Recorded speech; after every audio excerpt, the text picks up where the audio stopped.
My name is Boyd Varty. I think of myself as an artist of experience. My passion is to create transformational experiences for myself and others as a way to explore what it means to truly live. My central exploration is to live on what I would call the track of your life. To me, this is to live courageously towards the discovery of what you are called to and to what life asks of you. So much of how I live has been informed by my passion as an animal tracker. I'm following the trail of my own life and reporting back. This show is a daily broadcast from a treehouse on the Londolozi Game Reserve in the wild eastern part of South Africa. Londolozi is a 14,000 hectare wilderness reserve adjacent to the Kruger National Park. The land is home to lion, leopard, rhino, elephant and buffalo, as well as a variety of other animals. I am your host, Boyd Varty. My goal is to spend 40 days and 40 nights alone in the wilderness to explore the archetype of the mystic in nature and hone my skills as a tracker. These are my daily stories. Day 5. Why is simplicity so complicated? Journal entry. Addition to animals seen from the tree list. At 1:45, a wildebeest, new on the list, crossed the river. Why did the wildebeest cross the river? It's quite a serious question. Why has a plains antelope come down into the thick brush of the river, and not just to drink? He crossed the stream and made his way down into the dense center of the river. I will have to investigate. I will tell you now that the tree looks like Robinson Crusoe has taken residence. Everything is hung out to dry in the clear air. The sky is so blue, and the temperature right now is perfect. The river seems to sing little songs to me, little bubbles and gurgles, and the occasional boom.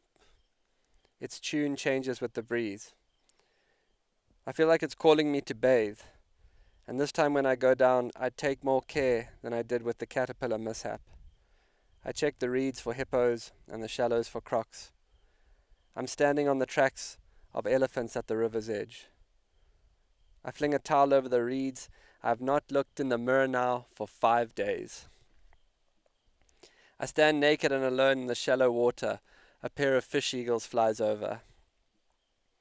I wash and the water is cool. I do some laundry, and then I take my clothes and hang them up on dry branches around the camp. The drops falling off them remind me of a warthog. Once I was out in the bush watching a big male warthog. He was feeding on some grass, and then suddenly he put his head up, and it was clear that something had occurred to him. And then he turned and walked with great purpose towards the back entrance of the camp. And there he slipped into the camp, and he made his way through the staff village and positioned himself below a washing line. And some kind soul had done their washing and hung their clothes up, and water was dripping off the drying laundry. And as a result of the dripping water, a beautiful green lawn had developed under the washing line. And it is this lawn that the warthog knew of. I must tell you that I haven't felt this still in years. I feel so much more connected to my life inside this simplicity. Through all the trouble with the rain and trying to cook on wet wood and the many little tasks that come around the camp and the difficulties that come with camping in rain, I feel present. I feel very naturally grateful. My days are simple, and to me this is something I'm certain the mystics returned to the wilderness for. Simplicity. Just the joy of being in your own energy. So many people I have spoken to as a coach have told me that they feel like they are living their life behind a pane of perspex. Like they are in life, but it doesn't touch them in some way.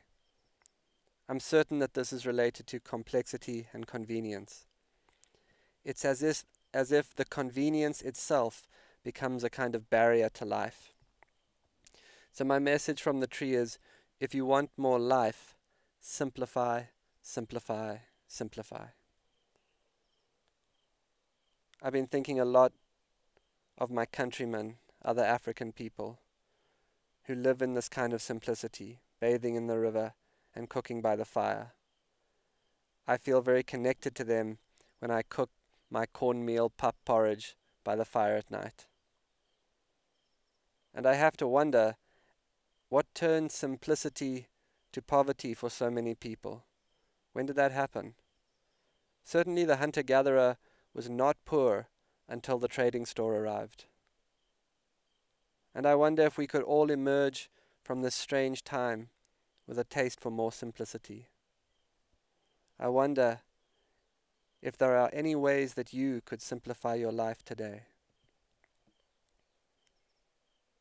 I remember once in Tanzania having 2 encounters with the Maasai tribe that made an impression on me.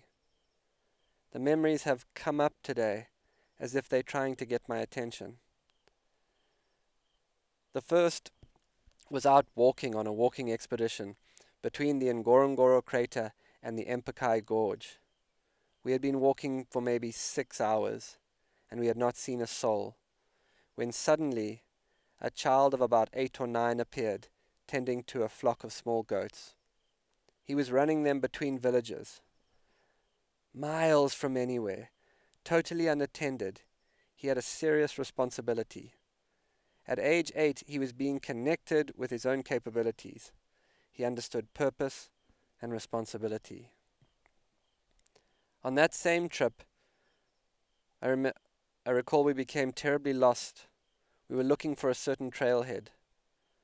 I remember walking up to a Maasai tribesman who was standing outside his manyata, his village, and asking him if he knew the direction. We had one of those funny exchanges that you can have in a foreign land, where we simply repeated the same word to each other 4 times. I said, "Ngorongoro," and pointed. He looked back at me and said, "Ngorongoro."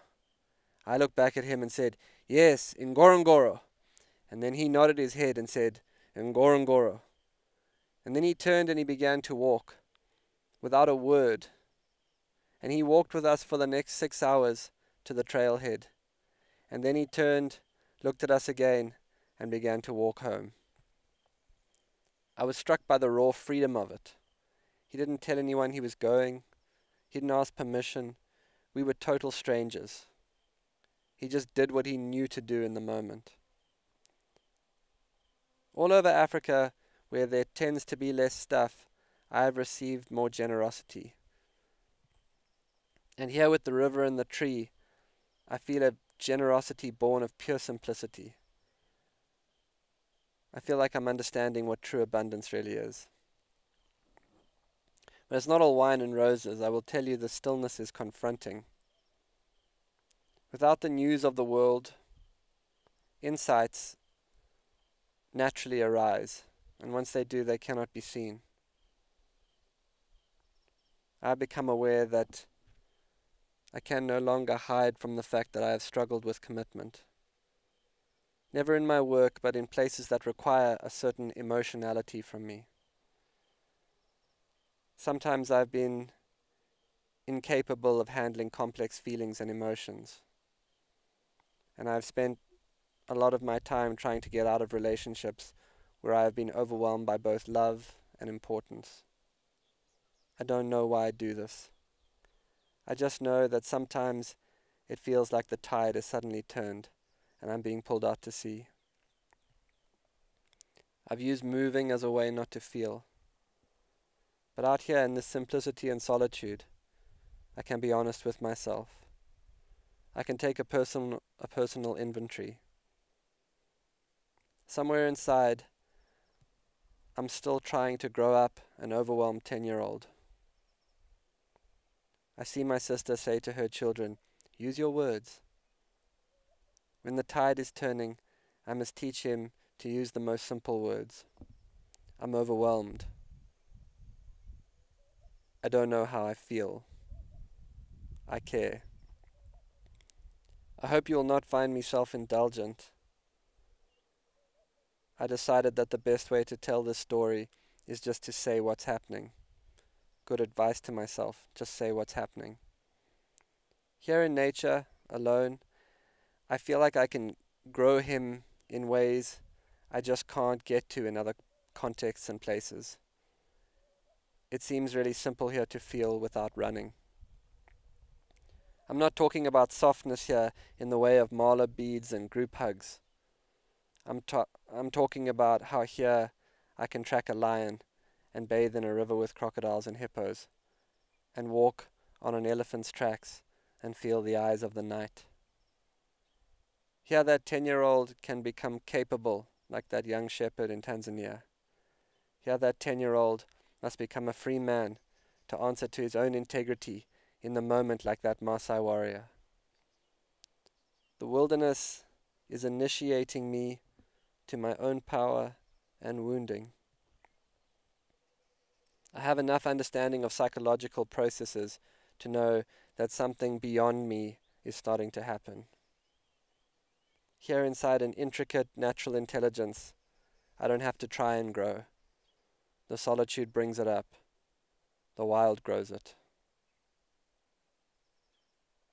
And now with light to spare, I will go north across the river and try and answer that most ancient of questions.